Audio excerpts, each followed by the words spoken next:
It's not just a sense of place, it's a sense of being.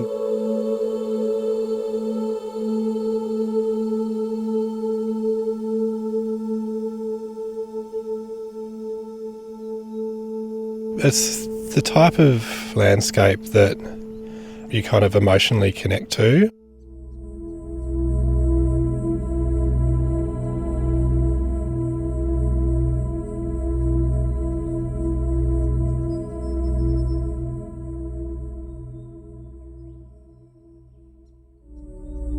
You have this instant calming feeling and you feel at home, it's welcoming, it really invites you in.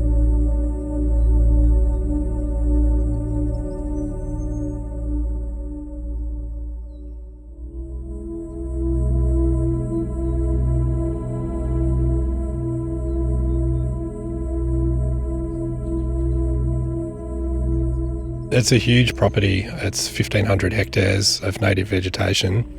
And so on a property of that scale, you often find all kinds of important conservation values. But here, there's a particularly high density of really special things.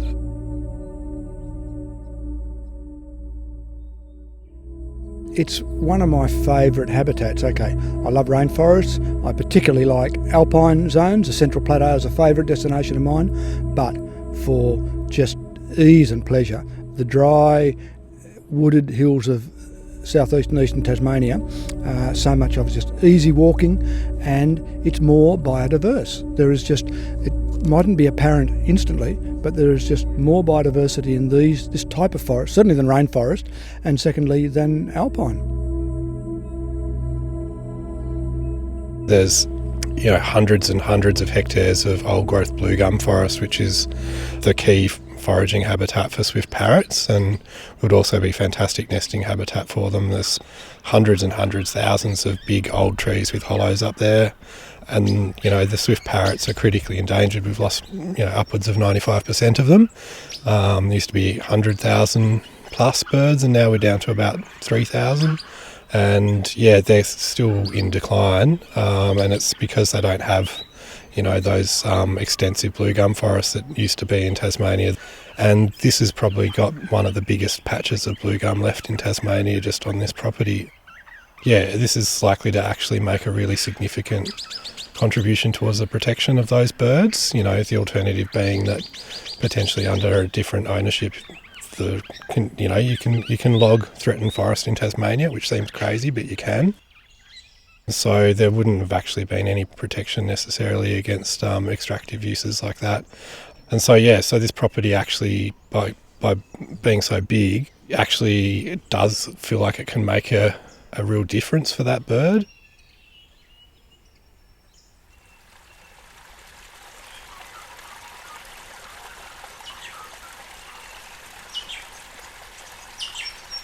The deeply incised gullies have much wetter vegetation.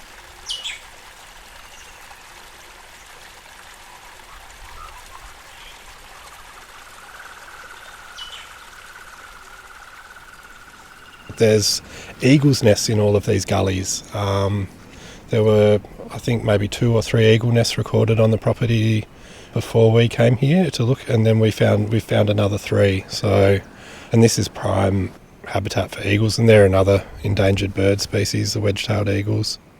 What they need is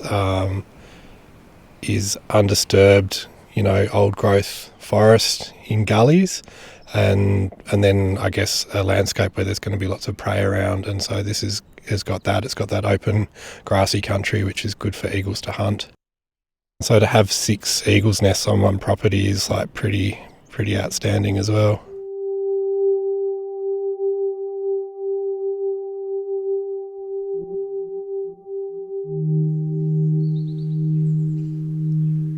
There's also an area which is sort of yonder behind the hills here called the Back River.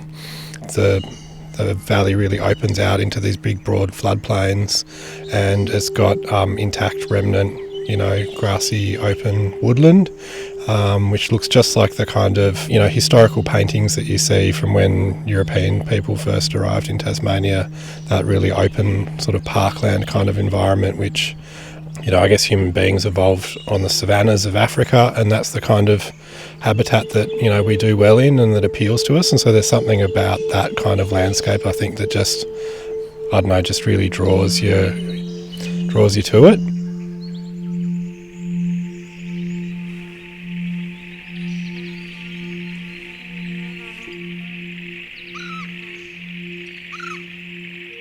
Every little scale, you've got that complexity and that diversity, which for TLC, that's what we're looking for. So we want to protect that diversity. That's what supports all these different species. So whether it's bugs or plants or wallabies or whatever it is, there's all these different animals all require those different types of habitats.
We were made aware that Shani Everett, who works for the Tasmanian Aboriginal Centre, did a big study on this catchment, the Prosser catchment, looking at the cultural values of the landscape. And that study is really phenomenal and opened our eyes, I guess, to the cultural values of this landscape. And we're really conscious that when we protect land, we're focusing on the natural values, but it also is that perfect synergy of protecting cultural values and natural values at the same time. This has got 15 kilometres of river frontage, which is a really special thing that there's, you almost never come across a property that you can secure for conservation that has that much river frontage. Along that riparian zone, you're getting real diversity along the river. So you've got big, dense thickets of riparian vegetation. You've got tall, big white gums, black gums, but really big forest, intact forest, but also the disturbance from the river. So you've got that complexity of a river, you've got an aquatic and you've got a terrestrial habitat.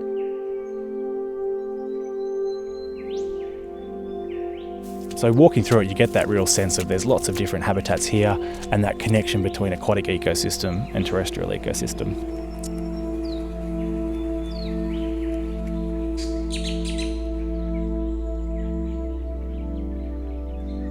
To my pleasure, when we compiled a bird species list for my property Stonehurst, next door to the TLC's land, I can't tell you how many species we got, but we tabulated 9 of the 12 Tasmanian endemic birds.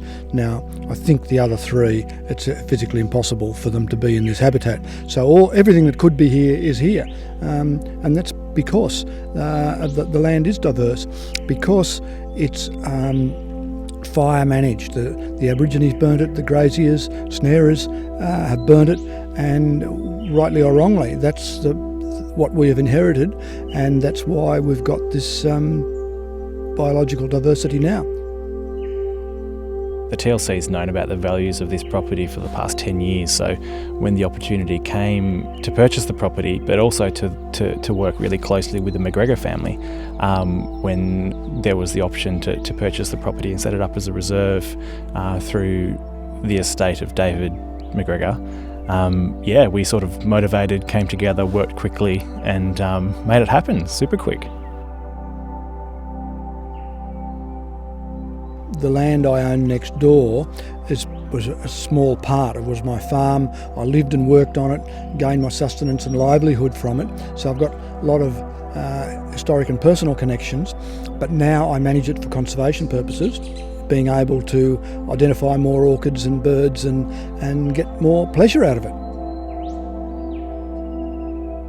The Prossa Gorge here is an area which I've driven past for all my life. I grew up on the east coast, and it's a beautiful gorge, and I was kind of caught by the convict road as you're driving down to Orford, and you look across at all of this amazing bushland, and it's basically all of that frontage from where we are right the way down to the sea is part of this property. So in terms of ecological function and connectivity, having all of that river system as part of this reserve is pretty incredible.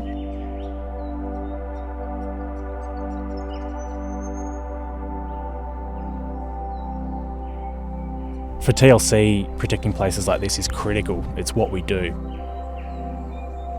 The connectedness between humans and nature, I think for me that's something really, really special, and I get such a joy out of working towards conserving places like this.